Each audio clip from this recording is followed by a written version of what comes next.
Ngayon po ay pag-usapan natin ang isang uri ng isda. Ito ang isdang frogfish.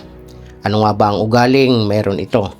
Sa unang tingin, maaaring isipin mong isa lamang itong sponge, bato o kumpol ng lumot sa ilalim ng dagat. Ngunit kung pagmamasdan mo ng mabuti, mapapansin mong may mga mata itong nakatingin sa iyo. Ito ang frogfish, isa sa mga pinakakahanga-hanga at pinakamatagumpay na mangangaso sa karagatan. Hindi tulad ng karamihan sa mga isda, ang frogfish ay hindi umaasa sa bilis upang makahuli ng pagkain. Sa halip, umaasa ito sa perpektong pagbabalat kayo. Kaya nitong baguhin ang kulay at maging ang teksturo ng balat upang halos tuluyang maglaho sa kapaligiran. Maaari itong magmukhang koral, sponge o maging isang lumot na inaanod ng agos. Ngunit, ang tunay na sekreto ng frogfish ay nasa maliit na bahagi sa ibabaw ng ulo nito. Isa itong espesyal na pain o lure na parang maliit na uod o hipon. Marahan itong inuugoy ang pain na ito upang maakit ang mga maliliit na isda at crustacean. Kapag lumapit ang biktima, wala na itong pagkakataong makatakas. Sa loob lamang ng higit kumulang 6 na milliseconds, bumubuka ang napakalaking bibig ng frogfish at lumilikha ng napakalakas na pagsipsip ng tubig. Kasabay nito, nahihigop ang biktima bago pa man ito makapag-react. Isa ito sa pinakamabilis na feeding strike sa buong kaharian ng mga hayop.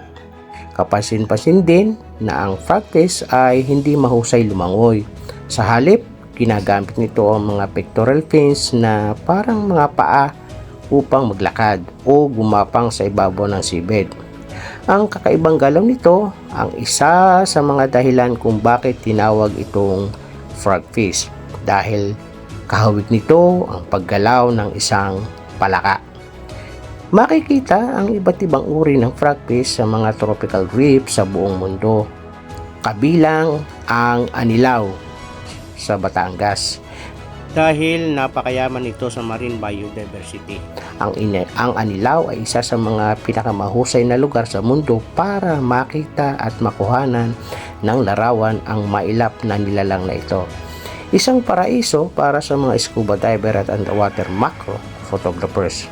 Bagamat tila mabagal at tahimik ang frogfish, isa itong perpektong halimbawa ng husay ng kalikasan sa pag-angkop at kaligtasan. Hindi ito nakikipaghabulan sa biktima. Sa halip, naghihintay ito ng may matinding pasensya, umaasa sa pagbabalik kayo at tamang tempo. Sa ilalim ng dagat, hindi palaging ang pinakamabilis ang siyang panalo. Minsan, ang tunay na hari ng pangangaso ay ang nilalang na halos hindi mo man lang napapansin, ang misteryoso at kamakamakang frogfish.